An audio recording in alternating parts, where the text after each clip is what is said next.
Today we'll be discussing basic maintenance and cleaning of the CVA coffee system. The milk flask is accessed from the front of the machine. Simply pull out, and the milk flask is not insulated, so when it's not being used, it should be kept in the refrigerator. Use only plain milk, nothing that's sweetened, and you can use anything from 1% right through whole milk. As we open the door, along the back wall you'll see a series of containers. The first container is for ground coffee. The machine will come with a scoop for measuring. The next container is for whole coffee beans. When selecting coffee beans, it's important that you choose a high quality bean and they must be non-flavored. Typically when you're looking at a non-oily bean, you'll find that they have sort of a matte finish to them rather than a shiny finish. And if it is an oily bean, you can feel the oils.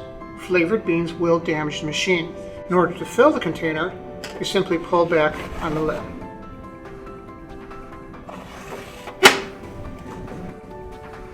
Next, we have the waste container. The waste container is used to collect the used coffee grounds. And finally, we have the water container. The water container pulls straight out. And as you look at the side of the water container, you'll see there are various marks for different maintenance and filling positions.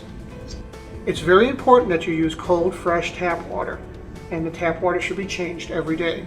In order to fill the container, you simply lift off the lid. In order to remove the brew unit, simply press up on the button and slide the handle forward. There's also a locking tab right here which must be depressed.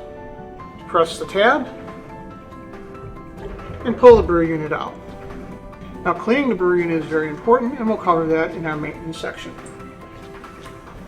Finally, we have the drip tray.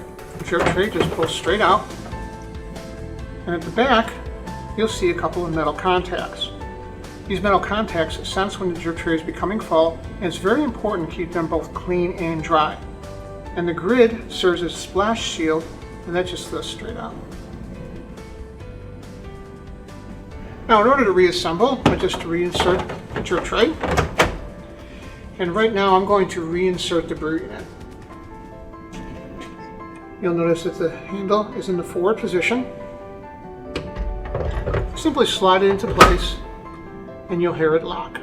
Now it's very important, this arm must be put into the down position, so simply depress the button and slide the arm down until it locks.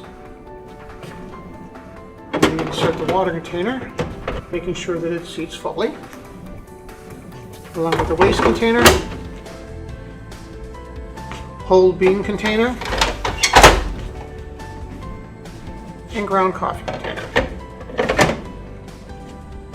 Right by the bean container, you have the grind adjustment lever, which can be pushed either to fine or coarse.